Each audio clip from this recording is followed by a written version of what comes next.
और अभी आपको लिए चलेंगे इस्लामाबाद, जहां शेख रशीद अहमद मीडिया से बात कर रहे हैं। इस वक्त करारदाद पास करने जा रही है असम्बली। कल 5 बंदे बैठे हुए थे कौमी असम्बली में और हमने ऐसी कई करारदादें पास की हैं। सुप्रीम कोर्ट जो है, कौमी असम्बली भी सुप्रीम कोर्ट के मुताबिक है। सारी अदलिया जो है वो आइन और कानून के ताबे है और सारा मुल्क और सारे अदारे अदलिया के ताबे हैं। उन्होंने किसी के खिलाफ फैसला नहीं दिया। उन्होंने ये कहा है कि आप 90 दिन में इलेक्शन कराएं और इनकी सियासी माँ मरी हुई है, इलेक्शन में जाने के काबिल नहीं है, शक्ल दिखाने के अवाम में काबिल नहीं है।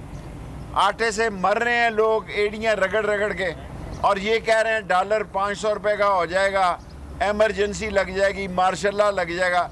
जो कुछ भी लगेगा इंशाअल्लाह ताला इन शरीफों, जरदारियों और फजलुर रहमान पे लगेगा।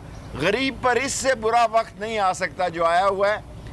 और इलेक्शन का शेड्यूल आ गया है।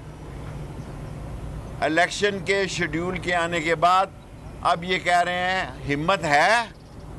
अगर हिम्मत है, अगर कलेजा नहीं फटना तो रेफरेंस लाओ 3 जजों के खिलाफ।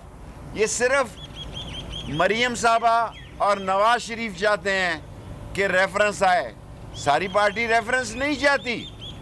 और मिनट्स आउट करें कैबिनेट के। अदलिया के खिलाफ अगर काबीना ने फैसला दिया है तो मिनट्स आउट करें, जराए के जरिए टीवी पे खबरें मत चलाएं।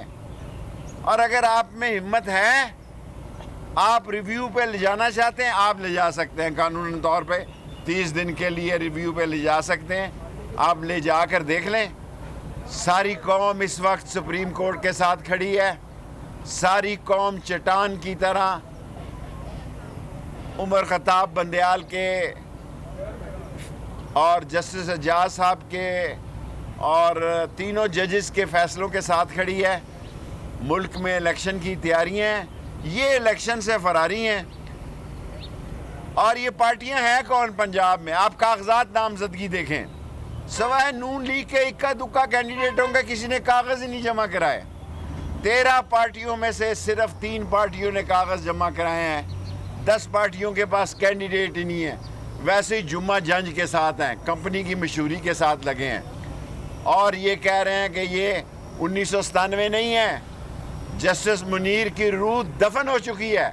जस्टिस कार्नल्स की रूह जिंदा हो चुकी है। और 24 करोड़ लोग सुप्रीम कोर्ट के साथ चट्टान की तरह खड़े हैं और वो अपना हक।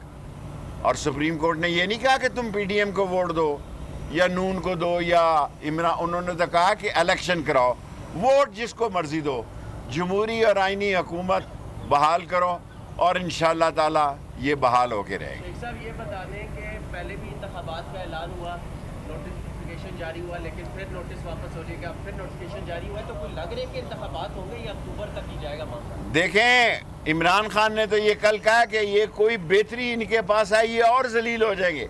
1 साल के अंदर इन्होंने इतनी हमाकतें की हैं कि इमरान खान ज़मीन से मकबूलियत के आसमान पे चला गया है। आप यकीन करें, हमें इनका बेवकूफ़ों का मशकूर होना चाहिए। हमें मरियम नवाज शरीफ का मशकूर होना चाहिए कि इनकी बेवकूफ़ी से इमरान खान की मकबूलियत में और इजाफा हो गया है। और हम सियासत के मैदान में हैं। अगर आप जब गलत फ़ैसला करेंगे तो अल्लाह के फजल से अवाम की ताकत हमारे साथ है। हम भी अवाम की ताकत को इस्तेमाल करेंगे। आप साजिशों को इस्तेमाल करेंगे, हम अवाम की ताकत को इस्तेमाल करेंगे, इलेक्शन कराएंगे। और अगर आपके पास अक्टूबर के लिए सारे इलेक्शन इकट्ठे कराने के लिए कोई राय है तो इमरान खान ने कहा वो बताई जाए। इनके पास कोई राय नहीं है क्योंकि वोट इनके साथ नहीं है। Thank you. इस्लामाबाद में सरबराह अवामी मुस्लिम लीग शेख रशीद मीडिया से गुफ्तगू कर रहे थे और उनका ये कहना था कि इनकी बेवकूफ़ी से इमरान खान की मकबूलियत में मज़ीद इजाफा हुआ है। कौमी असम्बली भी सुप्रीम कोर्ट के मातहत है। और साथ साथ उनका ये कहना था कि रेफरेंस लाने की ख्वाहिश सिर्फ मरियम नवाज़ और नवाज़ शरीफ की है। कराची से आपको अहम खबर देंगे कि माड़ी टाउन में